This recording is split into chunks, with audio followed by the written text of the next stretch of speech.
ನಿರೀಕ್ಷೆ ಎಲ್ಲ ಗೆಲ್ತಿದ್ವಿ. ಆದರೆ ಅವರು ಕೇಂದ್ರ ಮಂತ್ರಿಯನ್ನು ಕರ್ಕೊಂಡು ಬಂದು ಅವ್ರದ್ದು MP ಓಟಿದೆ ಇಲ್ಲ ಅಂತೇಳಲ್ಲ, ಅಧಿಕಾರವನ್ನು ದುರುಪಯೋಗ ಪಡಿಸ್ಕೊಂಡು 2 ಜನತಾದಳದವರು ನಮಗೆ ಓಟ್ ಹಾಕ್ತೀವಿ ಅಂತ ಹೇಳಿದ್ರು. ಅವರ ಫ್ಯಾಮಿಲಿಯವರು ಕೂಡ ಬಂದಿದ್ದರು. ಬೆಳಗ್ಗೆ 14ನೇ ವಾರ್ಡ್ನ ಕೌನ್ಸಿಲರ್ ಅವರ ಮಗ ನಮ್ಮಪ್ಪ ನಾಮಿನೇಷನ್ ಉಪಾಧ್ಯಕ್ಷ ಸ್ಥಾನಕ್ಕೆ ನಾಮಿನೇಷನ್ ಹಾಕಬೇಕು ಅಂತ ಇದ್ದವ್ರನ್ನ ಕಿಡ್ನ್ಯಾಪ್ ಮಾಡ್ಕೊಂಡು ಹೋಗಿದ್ದಾರೆ ಯಾರೋ ಬಂದು ಅಂತೇಳಿ ಪಶ್ಚಿಮ ಠಾಣೆಯಲ್ಲೂ ಕೂಡ ಕಂಪ್ಲೇಂಟ್ ಕೊಟ್ಟಿದ್ದಾರೆ ಅವ್ರ ಮಗ.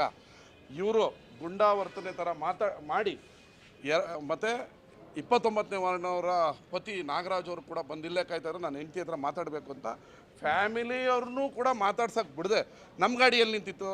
ನಾವು ಕಾನೂನು ಗೌರವ ಕೊಟ್ಟು ಗೇಟ್ ಹತ್ರದಿಂದ ಇಳಿದು ಬಳ್ಕೊಂಬಂದ್ವಿ. ಅವ್ರೇನು ಮಾಡಿದ್ರು? ಕೇಂದ್ರ ಮಂತ್ರಿಯವರೇ ಅವ್ರ ಗಾಡಿಯನ್ನು ಪೊಲೀಸ್ ಸೆಕ್ಯೂರಿಟಿಲಿ ಕರ್ಕೊಂಬಂದು ಇಲ್ಲಿವರೆಗೂ ಕರ್ಕೊಂಬಂದು ಏನು ಪಾಪ ಒಳಗಡೆನೂ ಕೂಡ ಅವರ ಮೆಂಬರ್ ಈ ಕಡೆ ತಿರ್ಗೋಕ್ಕೂ ಬಿಡ್ತಲ್ಲ, ಹಿಂಗೆ ಕವರ್ ಮಾಡಿಕೊಂಡು ಏನು ಫಿಲಮ್ ಸ್ಟೈಲ್ ಥರ ಕೂರಿಸ್ಕೊಂಡು ಧಮಕಿ ಹಾಕಿ ಭಯದ ವಾತಾವರಣ ಸೃಷ್ಟಿ ಮಾಡಿ ನಮ್ಮನ್ನ ಗೆಲ್ಲೋದನ್ನು ತಪ್ಪಿಸಿದ್ದಾರೆ. ನಾವು ಸೋತಿಲ್ಲ, 1 ಓಟೇ ನಮಗೇನು ದೊಡ್ಡದಿರಲಿಲ್ಲ, 2 ಓಟಲ್ಲಿ ಗೆಲ್ತಿದ್ವಿ. ಭಯದ ವಾತಾವರಣ ಸೃಷ್ಟಿ ಮಾಡಿಬಿಟ್ರು, ಏನು ಆ ಕಡೆ ತಿರ್ಗಂಗಿಲ್ಲ ಮಾಡಂಗಿಲ್ಲ ಅಂತ ಹಿಂಗೆ ಹೌಚ್ಕೊಂಡು ಬಂದು ಮಾಡಿ ವ್ಯಾಮ ಮಾರ್ಗದಿಂದ ಗೆದ್ದಿದ್ದಾರೆ. ಆದರೆ ಕೆಲವರು ಆಫ್ ಮೆಂಟ್ಲುಗಳಿರ್ತಾರೆ, ಅವ್ರ ಬಗ್ಗೆ ಮಾತಾಡಲ್ಲ. ಮೆಂಟ್ಲುಗಳ ಬಗ್ಗೆ ಚರ್ಚೆನೇ ಬೇಡ. ಆಫ್ ಮೆಂಟ್ಲುಗಳು ಇದ್ರೆ ಏನೋ ಮಾತಾಡೋ, ಆಫ್ ಮೆಂಟ್ಲುಗಳ ಬಗ್ಗೆ ಚರ್ಚೆ ಮಾಡೋದಿಲ್ಲ.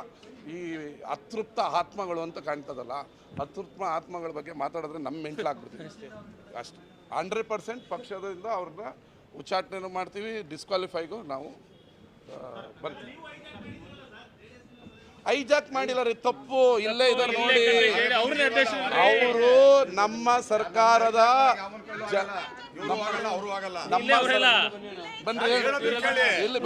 ಪ್ರಶ್ನೆ ಕೇಳೋದಕ್ಕೆ ಉತ್ತರ ಹೇಳ್ತಾ ಇದೀವಿ. ನೀವು ಹಿಂಗನ್ಬಿಟ್ರೆ ದಯವಿಟ್ಟು ಕೇಳಿ. ನಮ್ಮನ್ನ ಯಾರು ಹೈಜಾಕ್ ಮಾಡಿಲ್ಲ ಸರ್, ದಯವಿಟ್ಟು.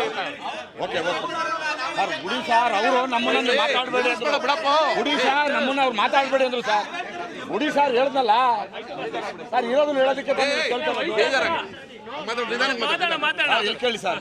ನಮ್ಮನ್ನ ಇವರೇ ಆಗಲಿ ಹೈಜಾಕ್ ಮಾಡೋದು ಅಂತ ವ್ಯಕ್ತಿತ್ವ ಇಲ್ಲ. ನಮ್ದೇನು ಗೊತ್ತಾ ಸರ್, ಸಾರ್ವಜನಿಕವಾಗಿ ಕೆಲಸ ಮಾಡೋದಕ್ಕೆ ಒಂದು ಶಕ್ತಿ ಬೇಕು ಅನ್ನೋದಕ್ಕೆ ನಾವು ಪರವಾಗಿ ನಿಂತಿದ್ದೀವಿ ಹೊರತು ಯಾರ ಪರನೂ ಇಲ್ಲ. ನಾವು ನಮ್ಮ ಅಭಿವೃದ್ಧಿ ಏನು ನಡೆದಿದೆ ಇದುವರೆಗೂ ಮೊದಲು ಇವ್ರು ಬಂಧುತ್ವದಿಂದ, ಅದಾದ್ಮೇಲೆ ಇವ್ರು ಬಂಧುತ್ವದಿಂದ ನಡೆದಿದೆ, ಅದ್ರ ಬಗ್ಗೆ ನಾವು ಒಂದು ಒಲ್ಲು ತೋರಿಸಿದ್ದೀವಿ ಹೊರತು ಯಾರಿಂದನೂ ಯಾವ ಆಮೇಶನೂ ಇಲ್ಲ, ಯಾರಿಂದನೂ ಯಾರು ಇದು ಇಲ್ಲ ಸರ್. ದಯವಿಟ್ಟು ತಪ್ಪರ್ಥ ಮಾಡ್ಕೊಬೇಡಿ.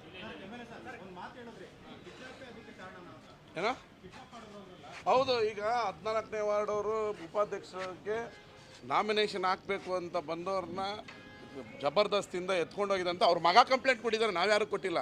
ನಮ್ಮ ಅಪ್ಪ ಉಪಾಧ್ಯಕ್ಷ ಸ್ಥಾನಕ್ಕೆ ನಾಮಿನೇಷನ್ ಹಾಕಬೇಕು ಅಂತದವ್ರನ್ನ ಯಾರೋ ಬಂದು ಅಪರಿಚಿತರು ಬಂದು ಎತ್ಕೊಂಡೋಗಿ ಕೂಡಾಕೊಂಡಿದ್ದಾರೆ. ನಮ್ಮ ಅಪ್ಪನ ಬಿಡಿಸಿ ನಾನು ನಾಮಿನೇಷನ್ ಹಾಕ್ಸ್ಬೇಕು ಅಂತ ಹೇಳಿದ್ರು. ಅವ್ರ ಅಪ್ಪನ ಹೆಂಗೆ ಕರ್ಕೊಂಡು ಬಂದರು ನೋಡಿದ್ರಲ್ಲ, ಮಂತ್ರಿಗಳು ಪಕ್ಕದಲ್ಲೇ ಕೂರಿಸ್ಕೊಂಡಿದ್ರು. ಈ ಕಡೆ ಒಬ್ಬರು ಆ ಕಡೆ ಒಬ್ಬರು, ಏನು ಈ ತಿರ್ಗಂಗೆ ಇಲ್ಲ, ಈ ಕಡೆ ಆ ಕಡೆ ಶೇಕೆ ಇಲ್ಲ, ಗೊಂಬೆಗಳ ಥರ ಕೂತಿದ್ರು ಒಳಗೆ. ಈ ಕಡೆ ತಿರುಗಿಬಿಟ್ರೆ ಅಲ್ಲಿ ಈ ಕಡೆ ಓಟ್ ಹಾಕ್ಬಿಡ್ತಾರೆ ಅನ್ನೋ ಭಯ. ನಾವು ಪ್ರಜಾಪ್ರಭುತ್ವದಲ್ಲಿ 9, ನಂದೊಂದು 10 ಇತ್ತು, 18 ಓಟ್ ನಮಗೆ ಬಂದಿದೆ. ನಮ್ಮ ಜನಪ್ರಿಯತೆ ಸಿದ್ದರಾಮಯ್ಯನವರು, DK ಶಿವಕುಮಾರ್, ಚಲುವರಾಯಸ್ವಾಮಿ ಅವರು ಜನಪ್ರಿಯತೆಯಿಂದಾಗಿನೇ ಇನ್ನು 8 ಓಟು ಎಕ್ಸ್ಟ್ರಾ ಬಂದಿರೋದು. ನಾವು ಕಳ್ಕೊಳ್ಳೋದು ಏನೂ ಇಲ್ಲ, ಕಳಿಸಿದ್ದೀವಿ. ಅವರು ನಾಮಿನೇಷನ್ ಹಾಕೋರನ್ನ ಕರ್ಕೊಂಡೋಗಿದ್ದಾರೆ, ಪಶ್ಚಿಮ ಠಾಣೆಯಲ್ಲಿ ಕಂಪ್ಲೇಂಟು ಆಗಿದೆ.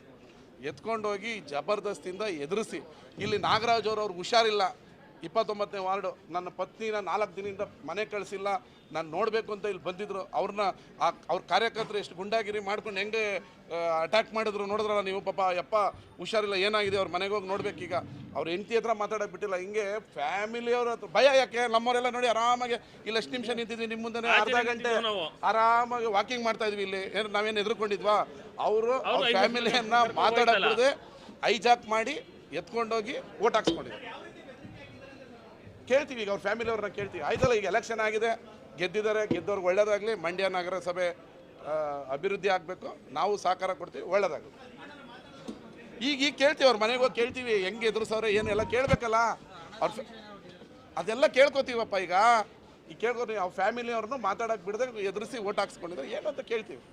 ಓಕೆ, ಧನ್ಯವಾದಗಳು.